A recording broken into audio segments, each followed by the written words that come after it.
Hey guys, welcome back to the Blown for Good channel. I'm Marc Headley. I'm joined here today by my beautiful wife, Claire. Hey. And yeah, we're gonna do a live today. And today's is going to be a little bit different. We don't really have a specific series or topic that we're talking about today.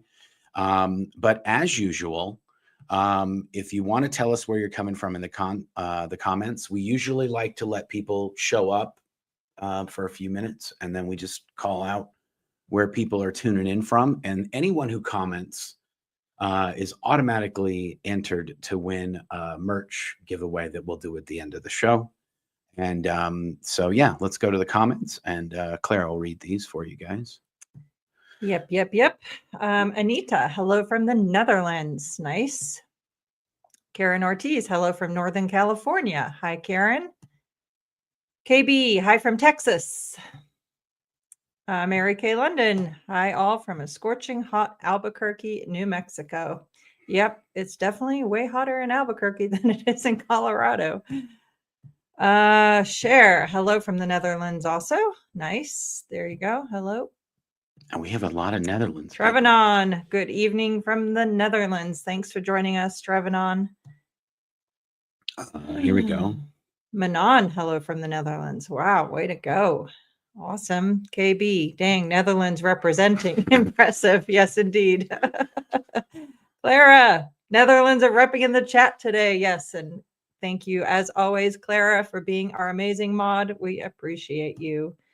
Betsy Sue just called me Betsy. Greetings from Cameron, North Carolina. Hey, Betsy. Debbie, Dallas, Texas. Nice. Lacey B. Oh, you're good. Oh, did we freeze? Oh, no, we're good. Hey, Jansen, hello from the Netherlands as well. Oh, my goodness. Boom. Audie Zebra. Hi from Malden, Essex, UK. Awesome. Things from Claire's hometown, Manchester, UK. Boom. Dorte, good evening from Copenhagen, Denmark. Nice. That's awesome. Juliet, hi from Lancaster, Pennsylvania. Shout out to PA. I've done a lot of work in PA in the last few years. Yes. M, hello from Washington State. Hello. Oh, there's a bunch more here. All right. We did that one. Yep.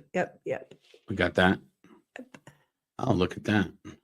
Love Food Kitchen. Beard for Good is looking excellent today. Looks freshly trimmed. I'm so grateful to have my hubby back. It's awesome. I've been out. I was in the South. I was in Mississippi. And actually, it's funny. I was at one of our clients that Scientology sent a bunch of emails to, and they sent a picture of me passed out drunk.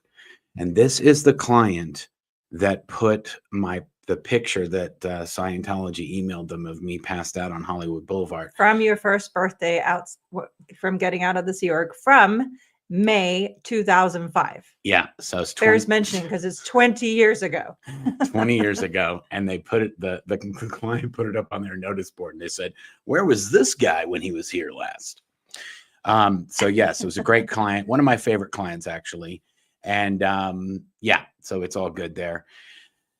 Okay, I'm trying to think of how we want to do this. We left Scientology in January of 2005. Yes, you left January 4th, and I left January 24th. Yes, and from the time that I left, they were calling me. You were calling me on their behalf. My sister called me. A bunch of people from the place were calling me and basically trying to convince me to come back. I didn't do anything wrong. Well, and David Miscavige specifically had ordered that you be brought back. He ordered Jenny DeVocht Linson to bring you back, which is the only reason I didn't make my escape sooner, because I had this vision in my mind that I would be escaping. Meanwhile, they would have captured you, bringing you back, and I would still never see you again. So I had to bide my time. Yeah. So up until you left, they were making, it seemed like they were making an earnest attempt to have us come back and that they'd resolve everything, all of the things that were going on. And they were like, you didn't do anything. It's all good. This was a huge misunderstanding. And of course, we're not going to get all excited because you spent some money on shipping or eBay fees on all the equipment that you sold. And at this point, I had been sleeping. Yeah. And I had equipment that they were going to throw away. No less. Yeah. We go. I go into that detail in my book. If anybody wants to go out to in all the ins and out of all the nonsense, but regardless, for essentially an entire month, it was everything's fine. Just come back and everything will be good. Yeah, you're not going to go to the rehabilitation project force after all.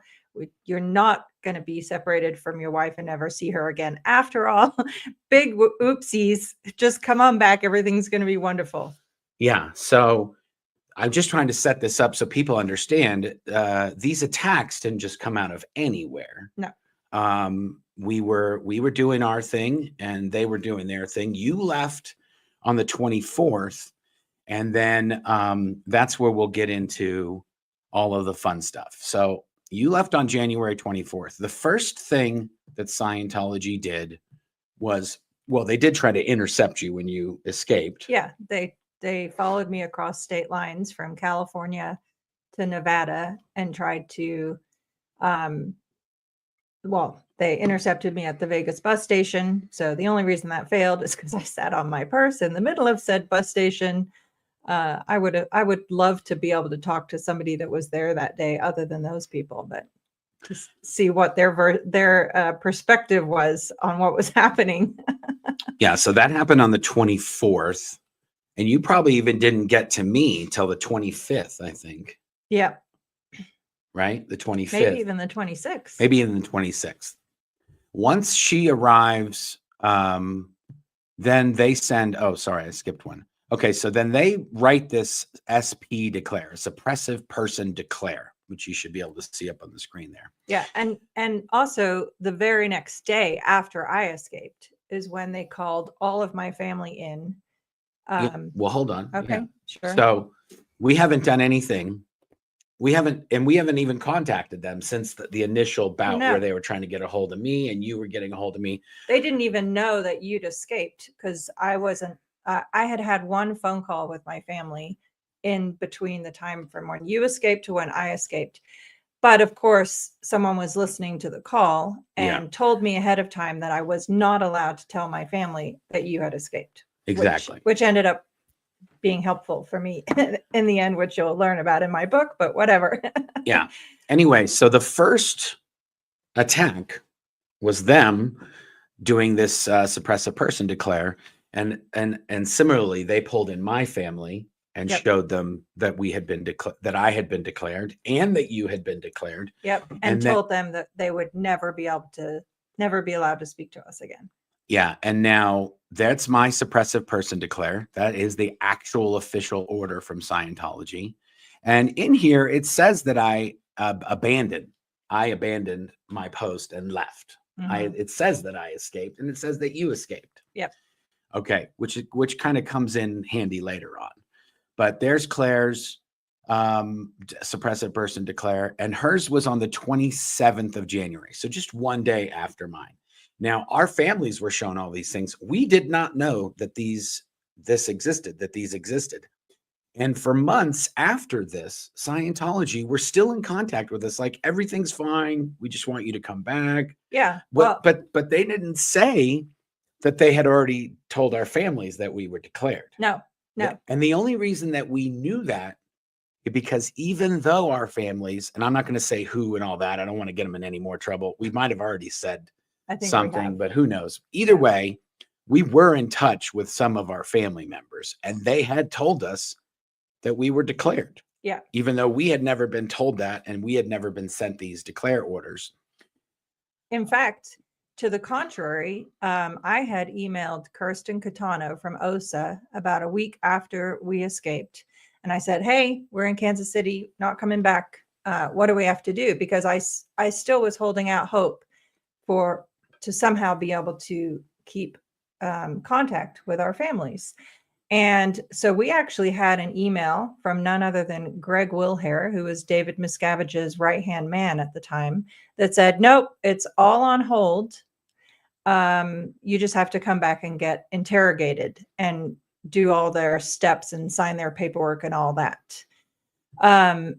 So we, and Mark never considered doing that for even one moment, but I did, to be fair. Again, you know, I love my family. Yeah. I didn't want, I was like, yeah, so that's a good point, because you'll see up on the screen now, they sent us these freeloader statements. Now, Claire's is 96,000. You can see there. That's what they want you to pay them for the courses that you and any Scientology counseling you did. You have to pay for that as one of the steps. Okay, one of several steps. You also have to redo all of that is another step. Yeah, but regardless, in order for us to talk to our families again, we would have had to pay $96,000 for Claire, and then 67. Is that 67? I can't see it. It's too tiny. But and now you can see Claire did a lot of Scientology training and a lot of Scientology counseling. And from looking at the list of things that they're charging her for, and I did a lot of like audio visual, just basic stuff. And I did very to little. I mean, they literally have of Scientology counseling. They have like $40,000 in the 15 years that I was in the Sea Org. And also they have all these intensives of all. That was the Tom Cruise auditing. I don't know if that was all the interrogations and stuff that they did. It was not, because the only reason they didn't charge for Tom Cruise's auditing of you is because that was student auditing, meaning he was just training. So you were his guinea pig. Yeah, exactly. So regardless, in order for us to see our families again, we would have, after being in the Sea Org for 15 years and just getting out into the real world and getting jobs. I was fixing computers getting paid by the hour. I think I was making around $50 an hour, which was how much I would make in a whole week if we got paid. Right. I was making that much an hour. Claire was working as a server at a pizza restaurant, and they wanted us to come up with basically $50,000. That would be one of the first steps in order for us to speak with our families again. We also would have to do, there's a whole bunch of steps called the Scientology A to E steps. Yeah. But regardless, I wasn't having any of it. And we had, obviously we'd been being paid, if we were lucky, $46 a week for 15 years. We had no vehicle, no credit, no savings of any kind. We had just barely escaped, and now the prospect of having to come up with $150,000 as just one step to ever speak with our families ever again. Yeah, you guys are psychotic. So I just kind of wanted to set that up as the beginning, because then you can see that we were just basically doing our thing. Right. And then they were messing with us. Yep. Okay. So in 2005, that's when most of this is happening. The back and forth, all this good stuff. Sorry, excuse me. In the middle of 2005, the South Park Scientology episode comes out. Yep. Okay. And I watched that whole thing. And then I asked Claire, is that the real thing? She says, yeah, basically. I mean, they pronounced Thetan wrong, but besides that, it's all legit. Which is a common mistake. Yeah. Anyway, before I forget, I have to tell everybody this. Okay. I watched a YouTuber. He does like scandals and kind of scams on YouTube. That's kind of what he mainly covers. And I've been watching this guy for years, just here and there. I don't watch every single video, but I'd watched a lot of video. He has a candy company, and he got scammed, and the equipment he was buying for his candy company, all kinds of exciting drama. Anyway, but I went on YouTube the other day, and he did a whole episode about Scientology. It's a substantial episode on Scientology. But my favorite takeaway, he does do a lot of good reporting on Scientology and covering of different things. It's also a very kind of like overview of a lot of the stuff. Yeah. But my favorite thing is he calls him David Miscavige. Okay. And I just love that. I think we just say that from now on. It's Miscavige. Anyway, so I watched the South Park thing, and then I read all of the upper levels of Scientology, the OT levels, the operating Thetan levels. These are the confidential levels that they make you pay for.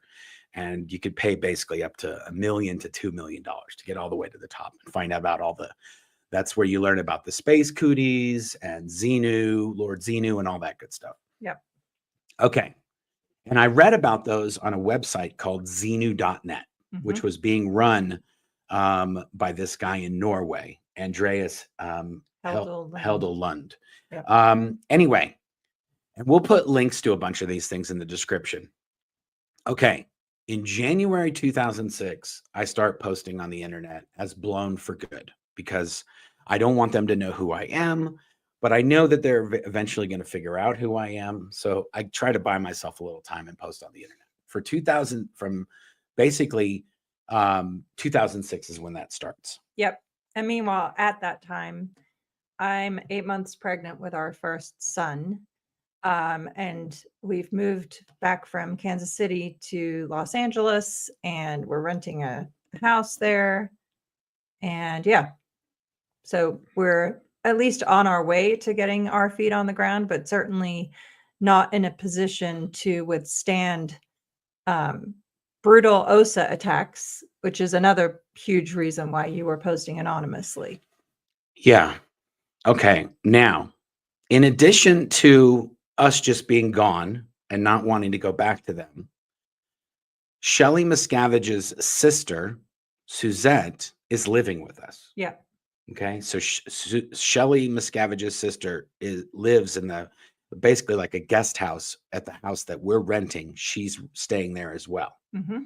And her father, Shelly Miscavige's father, Barnett, is working for me as a handyman. When Suzette had him come over to see her one time, I talked to him because I talked to Barney throughout the 15 years that I worked at the headquarters. I worked with Shelly Miscavige's other sister, Clarice. Yep. And so Barney would sometimes call to talk to her. And then I would answer the phone and I'd be like, oh, hey, Barney, what's up? Oh, let me see if I can go find Clarice. Okay, so I actually had spoken to Barney maybe 10 or 15 times over the years, just on the phone. And I'd chat with him while they were trying to find Clarice to talk to him. Okay. So now Suzette is living with us. It's 2006. We're living in Burbank, California. Suzette is living with us. Barney is working for me. And they have PIs watching our house. But the private investigators, they don't know who this old dude is who's doing my handyman work. And he's coming and going all the time. Well, at a certain point, I think they're trying to ambush Claire or myself and come and speak to me while she's away or whatever. It's covered in a lot of the spy files when they were doing this. And if you want to look for that, you can go to our channel and look up the spy files, and we go into that in great detail. Anyway, so when that is happening and they're trying to ambush Claire, some high-level operatives from the Office of Special Affairs, Scientology's Dirty Tricks Department, they come to the house. And for the first time, they see this handyman that's being referred to by the PIs. And then Kirsten Catano knows that that's Shelly Miscavige's dad. That's my handyman. Yeah. And to be clear, we didn't know these PIs were coming to the house. They would wait until we were gone, and they were just kind of watching who was coming and going and identifying anybody that we were in touch with for the sake of data collection.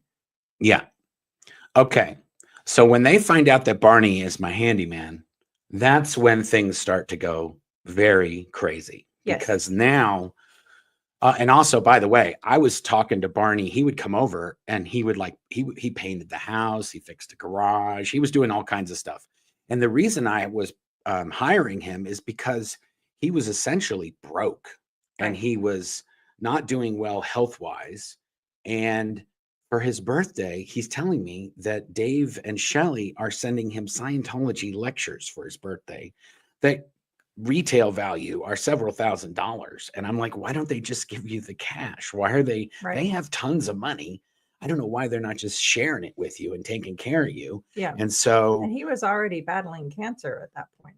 yeah, he did have cancer. Yeah. And he was not really doing what he should have been doing to not keep having cancer. He was kind of just like, I got no money. I got no time. I'm Yeah. barely able to support.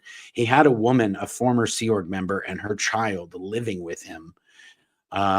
And he was sort of taking care of them Yep. as well as himself. And anyway, he comes and tells me that he got pulled in and that he made up this whole elaborate story that I just contacted him and he was being my handyman. He didn't know who I was. No. Remember, because he came to the front door and he said, okay, so listen, I got pulled in by OSA and SecCheck. So I'm going to tell you the story so that we have, everything aligns. So they match. He wants to make, he's like, I got to go get interrogated. Let's make sure the stories match. And his story, which is what we agreed with him was the best way to go, was that, so our landlord who owned that house was not a Scientologist and had nothing to do with Scientology. We agreed with him. Yeah, that guy hired you, not us. You have no idea who the tenants are. You're just painting the house for the landlord, which was solid, right? Yeah, as much as it could be.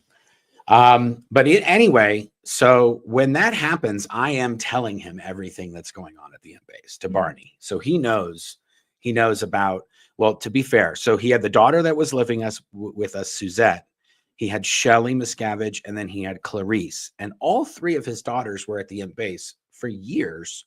And he didn't have that much contact with them besides on the phone.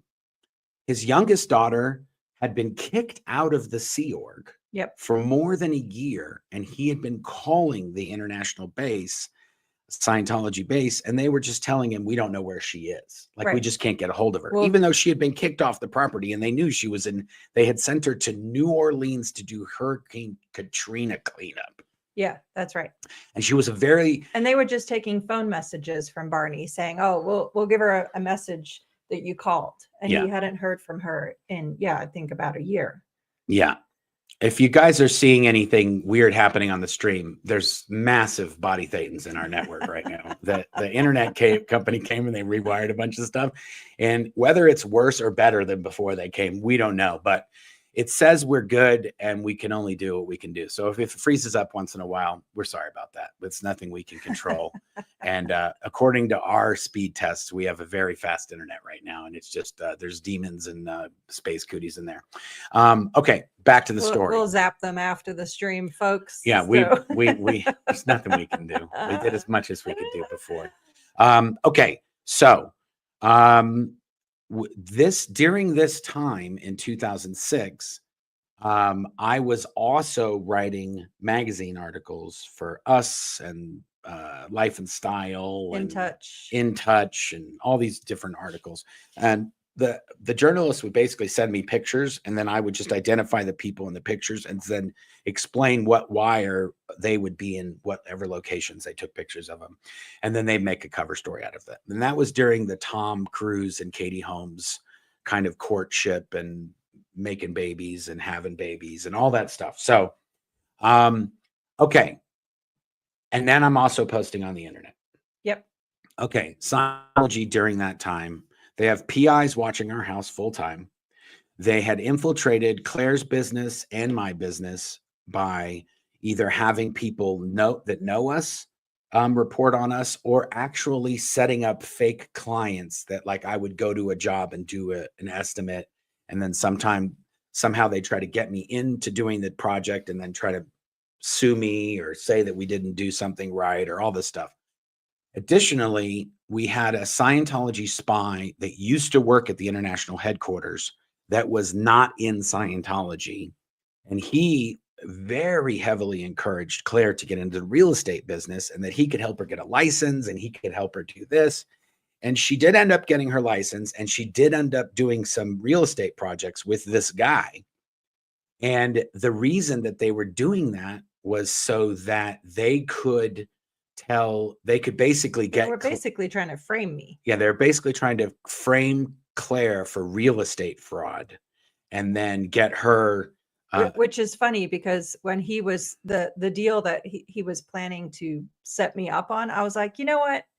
I'm not going to do this. I'm too busy with, because now I have, our son is born. And so Our I have first a son was newborn born in baby. 2006. Yeah, I had taken the California Realtor exam in Fresno when I was 8 months pregnant. I drove up there, took the exam, drove back.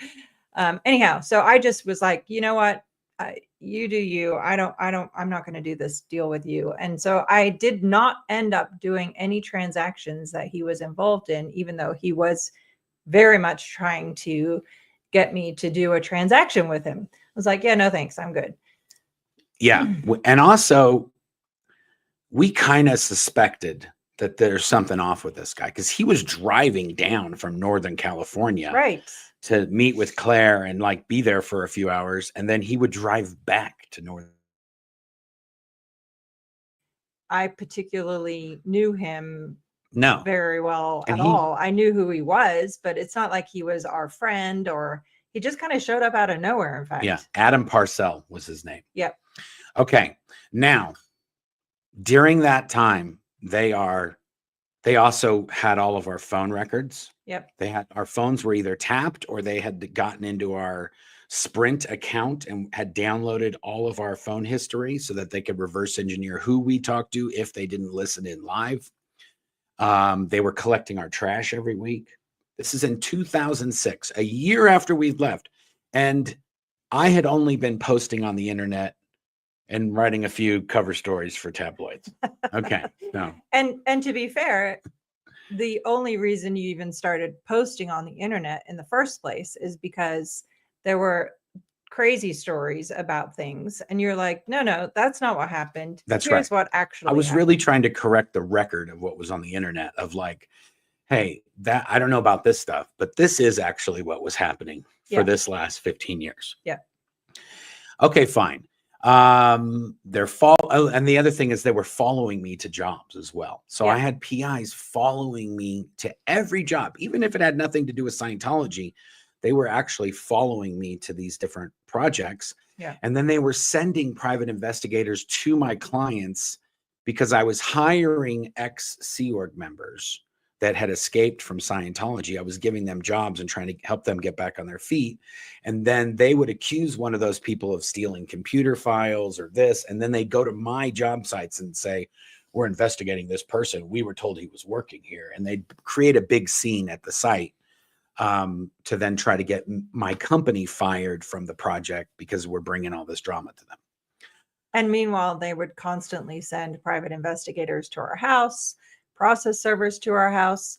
They had a private investigator who literally every single day would walk our neighborhood and walk and see who was at our house. And I remember telling you, there's this creepy old dude who walks by our house every day, and he had one of those big old transistor radios on his belt. I'm like, he's got to be from Scientology. And you were like, no, he's just an old dude that lives in the neighborhood. I'm like, I don't know. Yeah, I was trying not to freak you out. Okay. Anyway, also during that time, I met up, and this is like more like maybe 2007, 2008. I was meeting up with, I met up with Jason Begay, who used to be in Scientology. We went to Germany, I want to say in 2008. Yes. 2008, we went to Germany and we did this conference for this European delegation of like government law enforcement for many, many European countries. They came to the house and gave you these flyers. We can put this back up now that I have this. Oh man, where is it? There it is. Oh, what is going on? They sent this flyer. They gave Claire this flyer. And they gave this to the landlord of your business warehouse at the time. Yeah. And they gave it to us at the airport when Jason and I were leaving LAX. to fly to Germany. And they gave me the flyer, and I was like, hey, I don't want to disappoint you, but I don't speak or read German. So this is pretty much not very helpful. You're featured on the next page of this. Oh, I am. Let's see. Yeah. Oh, look See? at that. Whole They section had on me at Marc some. Headley. I used to go to the anonymous protests that were happening in the early days of Chanology against Scientology, and they had some pictures of me at those. Anyway, they were relentless in the nonsense that They really were. and early on. And I think I want to say it was to intimidate us to stop. Yeah. Like, you got to stop this. We're going to mess with you. And if you had just left Scientology and you don't really have a life and you don't have any way to make money and everything, that's a lot of stress and work just to get on your feet. Yeah. Much less with all this stuff happening everywhere around you on a nonstop basis. I mean, there was one time when they followed me with, it was at least 2 or 3 different private investigators. I went to Jason's house. He lived near the coast in California. And I was doing a bunch of jobs in like Santa Monica and Venice and those areas. And I would go up and see him sometimes, or I'd go help him with some stuff. And then they would be camped outside of his house. And then they'd follow me to another client from his house. So it was pretty much nonstop. I think that's the last slide in that thing. Yep, it is. Anyway, so this is all early 2006, 2007, 2008. In 2009, we worked with, well, in a bunch of those periods, we worked with a woman named Janet Reitman on an article that she was doing for Rolling Stone. Then we also talked to her a lot more after that for a book that she ended up writing called Inside Scientology. Yep. We worked with Lawrence Wright when he was writing the book Going Clear. Yep. We BBC called Four Corners. No, that one was the Australia one. Oh, Four BBC Corners. was, you're right. Scientology. No. It was the John Sweeney. Yes, with John Sweeney. Exactly. I can't remember the name. Scientology and Me, I think it was called. Yeah, Scientology and Me. Yeah, and then the Louis Theroux My documentary. Scientology movie. That's right. I did that as well. Yep. That was a little bit later on. Yep. 2010. Well, and then 2009, I wrote a book about Scientology called Blown for Good: Behind the Iron Curtain of Scientology. And then in that same year, in 2009, we actually launched a lawsuit against Scientology for human trafficking, forced abortions, non-payment of wages, labor law violations. Yeah, labor law violations, all this stuff. Yeah. Okay. And then in 2010, Claire and I became confidential informants on Scientology for the FBI. They referred to us as, it's funny because in Scientology, CI means as CI1 and CI2, which is confidential informant 1 and confidential informant 2. And there were many other people that were confidential informants, but we just happened to be 1 and 2. And between us, we spent probably like hundreds of hours. Yeah. Hundreds 5 days at the LA headquarters. Everything was recorded, documented, like literally basically went through our entire life history, every experience we'd ever had in Scientology, who was involved, what happened, blah, blah, blah, blah, blah. Where things were. They showed us recorded drone footage of the property, multiple sessions, and we would go through and they'd say, okay, where, so they'd say, where are all these people going? Who's this? Who you could see, a lot of people you could recognize, even though this drone is thousands and thousands of feet above the ground. You could make out shapes and sizes and people and what the buildings and where they were going. And so we went through a bunch of that stuff with them for many years. I want to say probably 2 years at least. We would speak to them on a regular basis, if not once a week, once every few weeks, or we'd go to the office and we'd do another interview with them. They would ask us about other people who were out and if they might be willing to speak and that sort of thing. Yeah. And it was during that time that I, especially as we had now 2 young kids, I particularly was getting really distraught by the level of intimidation following the private investigators, all of this, because I was like, how seriously, what do we have to do to keep our children safe and have our lives back? And at a certain point, we were actually researching with the FBI, going into their equivalent of witness protection. Yeah, to try to get out of Scientology, to get out of the attack zone from Scientology. Yeah, because if you think about it, they had Scientology had literally every piece of information about our entire lives. So, like, even just consider security questions for a minute. What's your mother's maiden name? Where did you go? Where did you go to school? What road did you live on in 3rd grade? You know, they knew everything. And after about the 5th time of finding out that they had illegally obtained our phone records, it was really, really, really upsetting and frustrating and everything else. So one of the agents was helping me particularly look into, like, okay, well, what it would look like is you'd get a new social security number and a new name and this and this and this. And I'm like, but then what happens with the 3 years of credit that we've been working so hard to build up? Like, we had nothing. And she was like, yeah, that's the downside. That's going to go down the toilet. And we were just like, we can't do that. Yeah. I had literally already read like 4 books on how to build credit. I know every nitty gritty detail down to way more than you would ever want to know about credit scores. Yeah. Anyway, so then the lawsuit ends in 2012. Colorado right before that in 2011. And in 2011, they actually videoed us moving. Like, while we had a moving truck and we loaded it up and we were driving away, they were driving next to us in cars with cameras out the windows, recording us driving on the 10 freeway, going to Colorado in moving trucks, in our car and our van and all this stuff. And the funny thing is on one of the hate websites somebody sent to me, they said they left in the dead of the night. And I was like, we left in the morning. You were recording us. It was 11 a.m. Yeah. It was daytime. What are you talking about? Anyway, but regardless of that, when we get to Colorado and the lawsuit ends shortly after that, that's when they start with hate websites. And they start a site called whoismarcheadley.com. And they just put up the most randomly crazy nonsense stories they can find on there. This whole time I'm talking about this main guy, David Miscavige, is beating people up. They're not leave. There's people committing suicide. There's all of these things that are happening. And they're saying, I'm licking crackers. I'm putting spiders in people's desk drawers.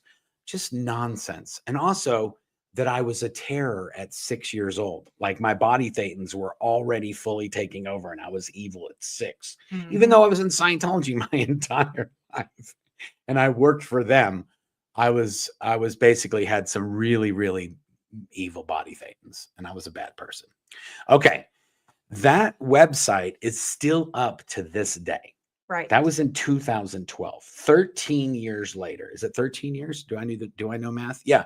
13 years later, they still have this website up and it's still talking about me licking crackers and being a terror at 6.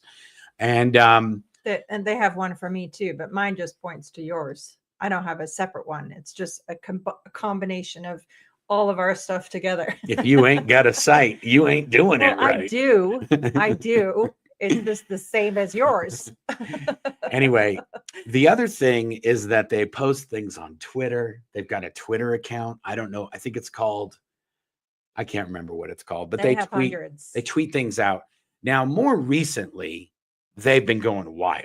They have. They did a Freedom magazine article when Going Clear came out. Yes. And they put us on the cover of that. Which was the comedy there is that you and I were not in Going Clear. Not the movie. No, we were in the book. We were in the book, and we were extensively involved in confirming and corroborating Yeah. and all that, worked with the researcher extensively. But we're not actually in the Scientology movie. didn't know who was going to be That's in true. the movie. That's my point.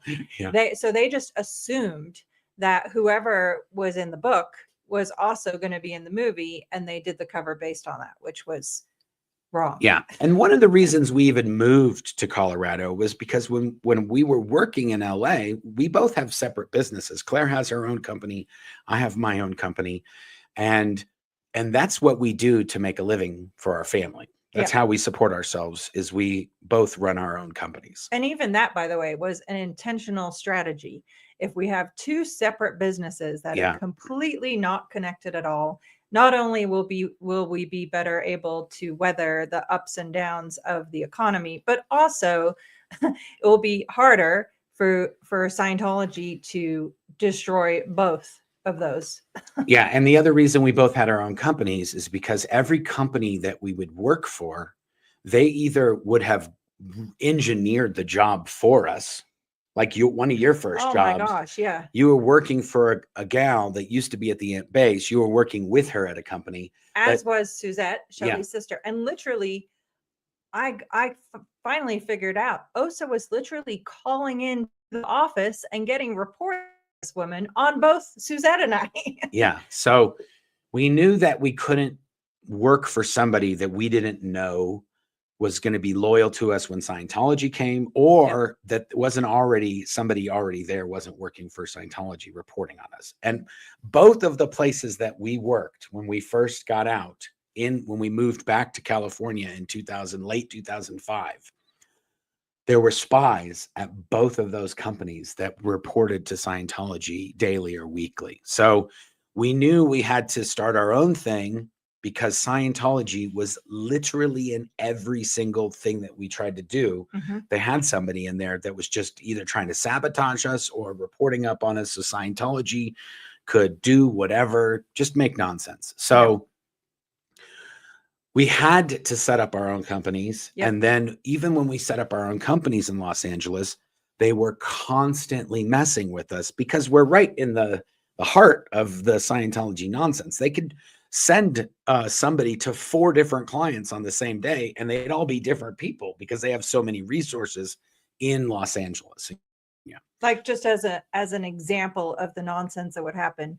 One time in 2009, Amy Scobie and Matt Pesh came to visit our house in Burbank, California. That's right. And we literally ended up with an OSA film crew with like boomsticks and camera and everything else. And again, in our front yard. In our front yard, we have 2 little kids. They were like 3 and 1 now. Anyway, really frustrating. Yeah.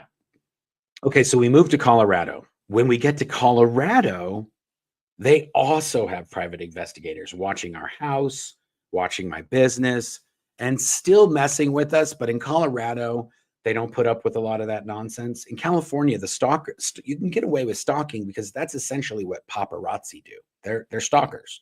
So if you prosecute, the rules are less. Well, they just don't enforce them. Right. You can follow somebody day and night and harass them and try to take pictures of them, and that's an industry there. Right. That's how they stir up drama and news stories to then promote a movie or promote a TV show or whatever they're doing.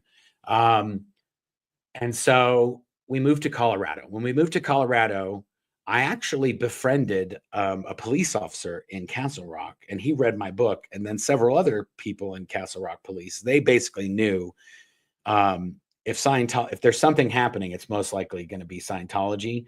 And very quickly, Scientology learned that was not going to be a viable situation for them in Colorado. So for the most part, the private investigator drama kind of died down, or whatever they're doing, they're not that obvious. It's limited now to just drive-by photography. Yeah.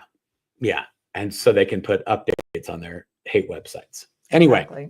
Which is funny because our neighbors will not put up with nonsense on that front. So yeah, we have a lot of we have a lot of support in our neighborhood. Yeah. And pretty much everybody that knows us in our neighborhood knows about the Scientology stuff. So there's not from us, but they found out. Yeah. Anyway, so essentially from 2005 to now, Scientology has constantly been attacking us and trying to sabotage our family, sabotage our businesses, Destroy us and utterly. destroy us utterly. Silence us completely. They're sending emails and letters and stuff to my clients and tweeting about stuff. And As so recently as April. it's nonstop. And I want to say that in the past few years, it seems they just amping up as much as they can.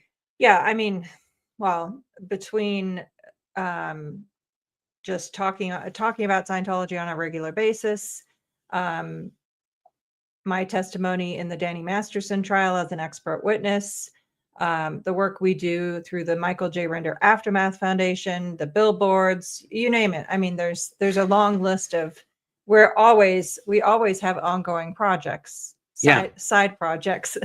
While guess what, Scientology? Here, let's do it. Going for the close up here. We've got so much more that we're working on. We have so much stuff that we are working on. Yeah. That's going to be amazing and productive. Yep. There is a lot of, we've done everything. We've done TV shows, we've done articles, we've done YouTube videos, we've gone on other channels. We've tried to do as many different media platforms and methods to disseminate the information, the true information on Scientology. So, and we've done it consistently. Mm-hmm. So we might not always be on YouTube, but we are doing other things in other mediums. YouTube's not the end all be all. I like YouTube because we have full control over what we do. Claire and I have participated in many shows that are amazing shows that never see the light of day. Yeah.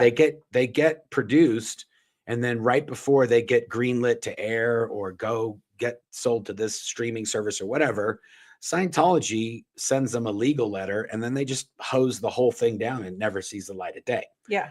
So which is frustrating. It is frustrating, but at the same time, when we do YouTube or when we do X or Facebook, they have no control. So when we do a stream like this, maybe 5,000 people watch it, maybe 10,000 people watch it.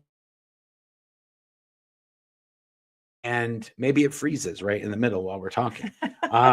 Whatever happens, we have control over it, and it can go live, and they can't really take it down. And also, I do want to make this clear point that this entire time we have had to raise our family. We have three boys, yep. And they have been attacking us while we're trying to raise a family and run our businesses and all this, and as a hobby, expose Scientology as our sort of after dinner job. Yeah. Sunday afternoon. Anyway, so I just wanted to give you guys, because a lot of people are like, I get these comments, like, why are they attacking you so much? And why has this been going on for so long? It's because we've been doing this since 2005. We basically, for 20 years, we've been doing this work, and they are very not appreciative of it. Mm-hmm. And David Miscavige is, he is a very vindictive person. Mm-hmm. He really, really holds a grudge, and he really, I do believe he believes the Scientology policy of destroy them utterly. Yeah. And who knows? I don't know what else they can do. But again, we've been exposing Scientology and the practices and the abuse, and they've been telling shit stories about us and just being chaos monkeys in our life and trying to not even say, I don't even think there's anywhere where they're saying this stuff didn't happen. They're just saying these guys are evil. Marc and Claire are just evil people. They don't say we don't abuse people. We don't lock people up. We don't take away people's passports. We don't intercept their mail. They're not saying any of that. They're actually, to the contrary, they're saying they have admitted in many cases, yeah, we do all that, but it's because we're a religion, and that's our doctrine. We're allowed to do that. And let's not forget too, there were a number of years where they were telling people leaving Scientology, you can talk to whoever you want. Doesn't matter if they're declared SP or not, but do not speak to Marc and Claire. Yeah. So we're going to be doing some more videos sort of like this that are coming up. We're going to actually be telling the stories of specifics of things that they did. And we're going to try to do more stuff like that. We do like doing the lives and answering questions and stuff like that. But we also want to tell this story and really so Scientologists or people that are Scientologists that are thinking of leaving Scientology can see all the specific things that they're doing. Yep. And in an effort for them to understand how they should leave or ways they could leave that maybe would be more productive. Obviously, exposing Scientology is going to open you up for attacks from Scientology. That's in their DNA. That's how they.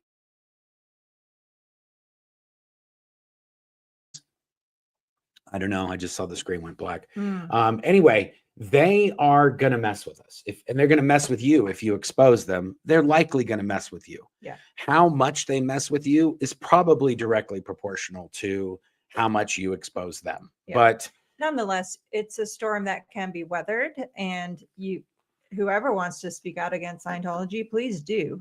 It was very lonely in the early days. I would say that when we started posting and speaking out, there were not a whole lot of people doing that. But anyway, for everyone who's had the courage to do so, wonderful. Even in our case, like the photo that they sent of Marc, factor in, that was from what, 20 years ago. 20 years ago. Yeah. A photo from 20 years ago is all that they have on Marc. So, it is what it is, guys. Yeah. And also, I know there's all sorts of other drama that's happening on the internet and all sorts of other factors, not even have to do with Scientology. So to me, it's sort of like, it is what it is. If you want to know about Scientology, we'll tell you about Scientology. If you want to know about the drama that happens in Scientology, we'll tell you about that. And we'll try to help you as much as possible navigate what is going to happen if you leave, and certainly what will happen if you expose them. Mm-hmm. And I wouldn't wish that upon anybody who's first leaving. Yeah. Because when you first leave, you've got work to do. Yeah. You've the got focus needs to be on getting back on your feet and recovering from often decades or an entire life of trauma.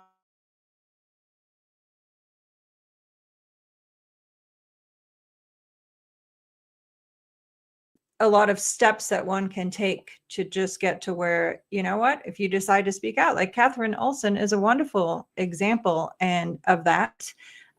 We broke her out in June 2021.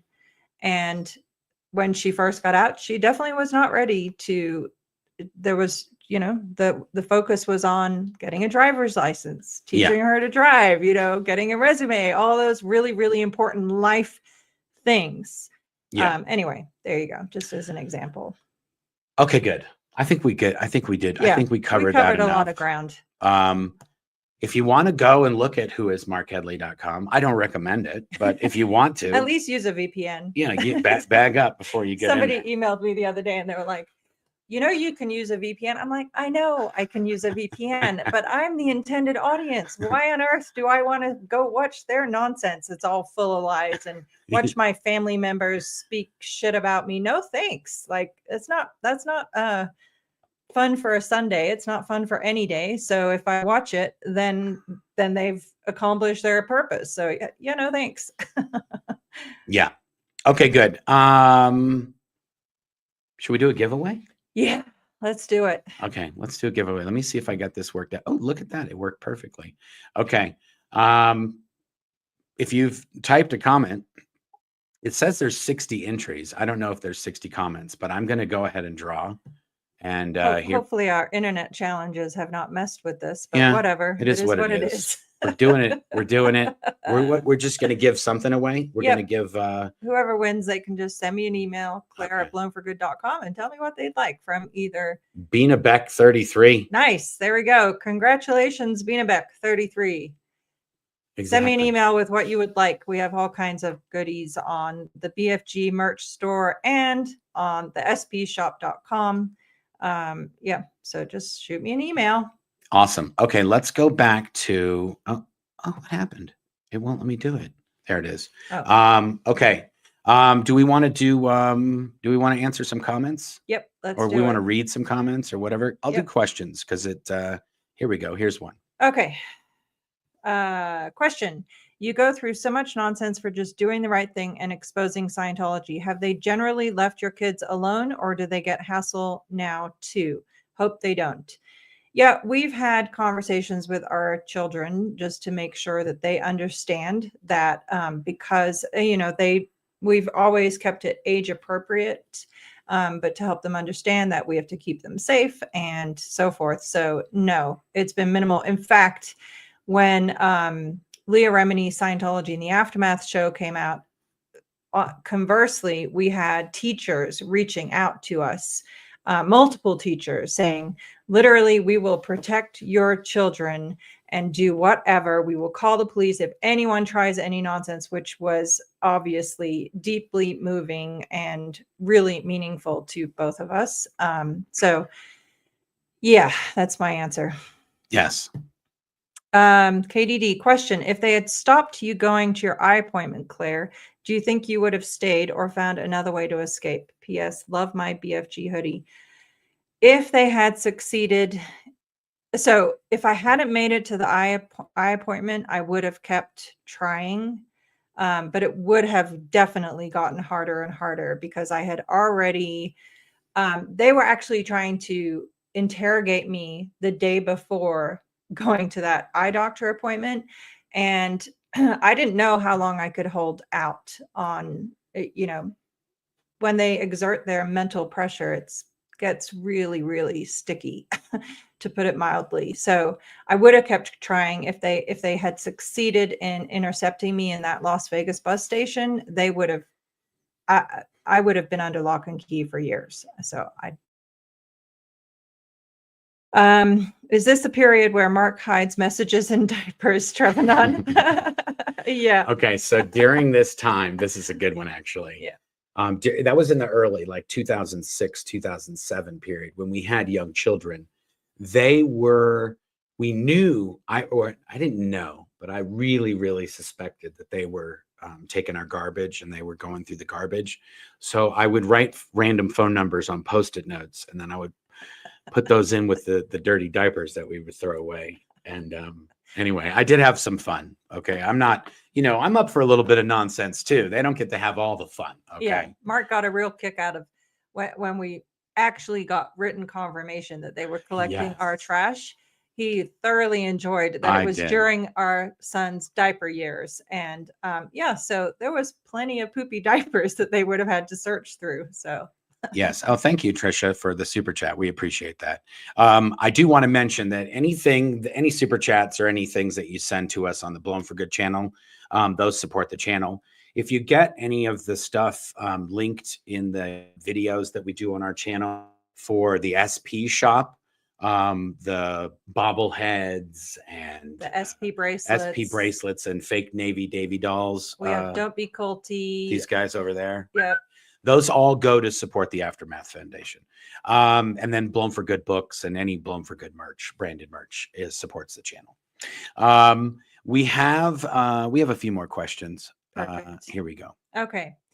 Comment. They say that a person can leave on their free will, but at the same time, they would tell people not to talk to you. That is wired altogether. Yeah, everything that Scientology says, pretty much, especially when it comes to leaving freely, is complete garbage. And anyone in Scientology currently, past, present, future, will agree with that. You cannot just leave. I think Mike Rinder said it best.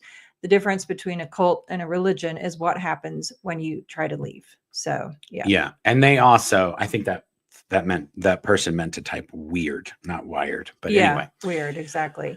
At what point did each of you stop believing in the belief system of Scientology? Was it long before you left, or did you only start deconstructing it afterwards? You want to answer that first? Sure. I mean, I don't think I think before I left, I kind of realized that, I think I realized that it was a scam, because they were being lied to at the base. And then when I realized that everybody was being lied to, all Sea Org members, all staff members, all Scientologists, I think when I realized that everyone was being lied to, that's when I was sort of like, I don't even care if it's real, if it's fake. I didn't know about the space aliens when I was in Scientology. But when we left, and then I watched the South Park episode and I read all the upper level materials and all that, then I 100% knew, oh, this is just basically a money making scam.